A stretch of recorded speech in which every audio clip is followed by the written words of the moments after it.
Now to an update on a problem we first told you about last week. Our viewers from all over the area reporting long-term outages with their AT&T copper landline service.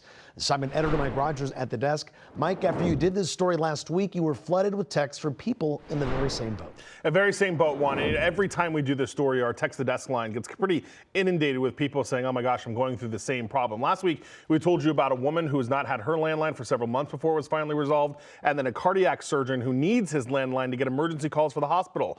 Well, after we did that story, we started to get more texts. This time, more concerned about the bill. We'll show you the full screen or the text to desk that we got here saying, quote, I have received no satisfaction from AT&T customer service other than excuses as to the problem. I was finally contacted by AT&T 4 months after the outage and filing a CPUC complaint. That's from Barbara in Studio City. We also heard from another viewer in Los Angeles saying, we've been without landlines since October and still receive bills for a service we don't receive. That was the common theme here. People have been reporting to us that they still have to pay these bills or get them resolved in some other way. That's how we met a woman in Inglewood who says she has been without her landline service since August of 2024, about a year and a half. And she says every month, without fail, she has to spend no less than 30 minutes on the phone talking to AT&T to get them to give her a bill credit because she is not getting that service. I had a chance to speak with her earlier this month about just how frustrating this issue is. I'm not willing to back down. I am not interested in any of the other types of services. I just want a landline.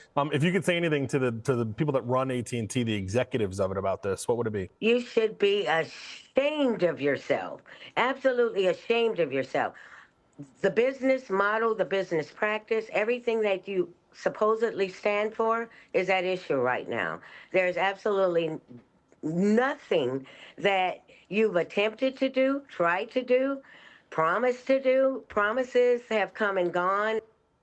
Cheryl, like so many of the copper landline customers that we have spoken to, say every time they have to call AT&T, they try to get upsold to switch over to fiber or some other internet protocol type of phone. That's not what they want. They say they want a traditional landline, something that works when the power goes out, something that works when there's an earthquake. So I took all of their concerns, especially about billing, to the Consumer Watchdog Group. Now, I spoke with the president of Consumer Watchdog, who says the California Public Utilities Commission should be doing more. And while the CPUC tells me they do have an open case against AT&T, the Consumer Watchdog Group says it's not enough. The law says you got to give a copper line, and there is nothing comparable, even though they argue that there's something comparable. The Public Utility Commission is falling down on the job here. They need to fine the company or pressure the company or refer the matter to the Attorney General.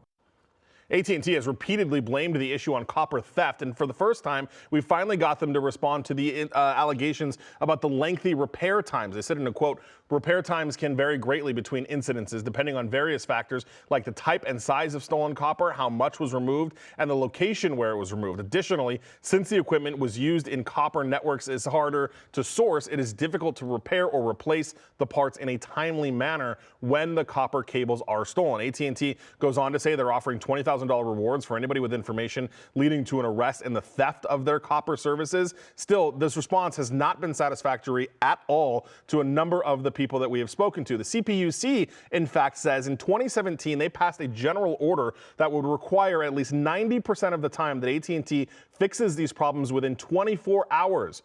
The CPUC tells me tonight there has not been a single month since 2017 that AT&T has met and complied with that standard. Again, the CPUC does have an open case against AT&T. If you've got something you want us to look into, there's the number 818-221-2222. Juan, so frustrating for so many people that are dealing with this AT&T issue, and it sounds like they will be for quite some time. That one woman, Cheryl, we spoke with, said when she tried to escalate her case, they promised that somebody from the office of the president would call her back, but they kept calling her on the line. That doesn't work. Incredible. And way to go to Cheryl for holding her ground and just demanding what she wants and which all customers deserve. And she says she's going to keep doing it until they give in and fix the line. You got it. All right. We'll keep our audience posted on what happens next. Yep. Thanks, Mike.